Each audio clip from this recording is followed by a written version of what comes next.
Assalamualaikum Baraya. Kita hidup di zaman di mana perubahan berlangsung begitu cepat dan masif.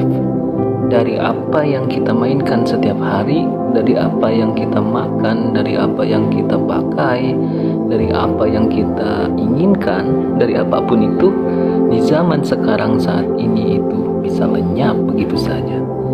Di sini saya tidak akan berbicara soal ekonomi. Saat ini saya akan berfokus pada sistem. Dari banyaknya sistem yang pernah ada di muka bumi, yang saat ini menggenggam dan memborgol bumi adalah kaum kapitalis atau bankir. Mereka mencoba membawa manusia ke dalam hukum rimba versi terbarukan.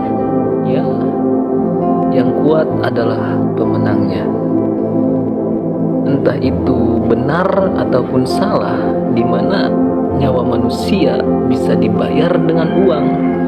Harga diri dan budaya dikendalikan semata oleh uang. Kapitalisme merangsak masuk memborgol Garuda. Pancasila yang kita agungkan sebagai Undang-Undang Dasar Republik Indonesia kini tak lagi bisa bermakna. 4 dasar Pancasila lenyap menyisakan persatuan Indonesia. Sila pertama, ketuhanan yang Maha Esa. Berusaha bertahan eksis namun kehilangan tujuannya.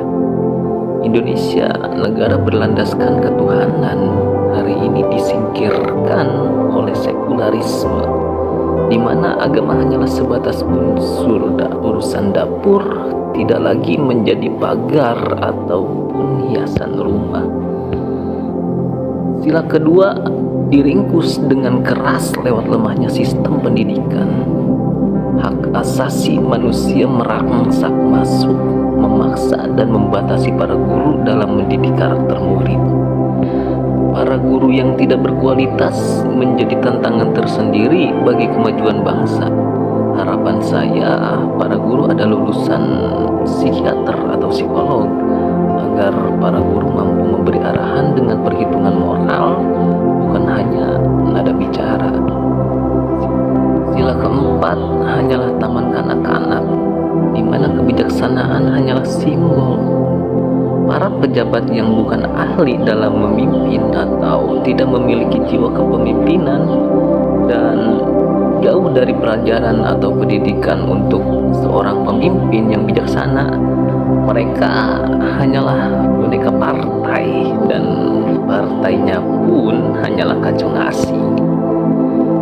Sila kelima, keadilan sosial bagi seluruh rakyat Indonesia. Dengan senyap, para kaum kapitalis mengubah hukum undang-undang dari hukum keadilan menjadi hukum positif. Hukum positif itu berbeda dengan nilai-nilai keadilan, di mana para koruptor bajingan yang membunuh banyak nyawa, yang menyiksa banyak jiwa, yang mengubur banyak cita-cita, yang menyiksa banyak manusia dianggap mulia sebagai manusia. Hakim didesak untuk memberi kesempatan hidup kepada para bajingan. Hakim yang seharusnya menjadi wakil Tuhan saat ini hanyalah cacing empan. Hukuman bisa dibeli, jeruji hanyalah tontonan di TV bagi mereka tikus-tikus berdasi.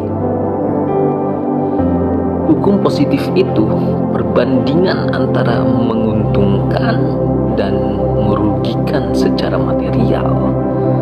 Ketika orang jahat masih layak dan masih bisa menguntungkan, itu tidak sepenuhnya dianggap kejahatan, karena hidupnya kaum kapitalis itu dihitung antara untung dan rugi. Namun hukum keadilan itu berbanding lurus dengan sebab akibat dan tumbuh tindaknya moralitas. Baraya, kaum kapitalis telah merusak moralitas anak bangsa. Kebebasan itu tidak sepenuhnya baik.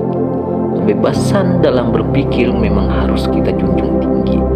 Tapi hukum sebab akibat yang sudah dari awal mulanya peradaban manusia pertama di tanah Nusantara itu tidak boleh dihilangkan sebagai nilai-nilai inti dari kehebatannya Pancasila.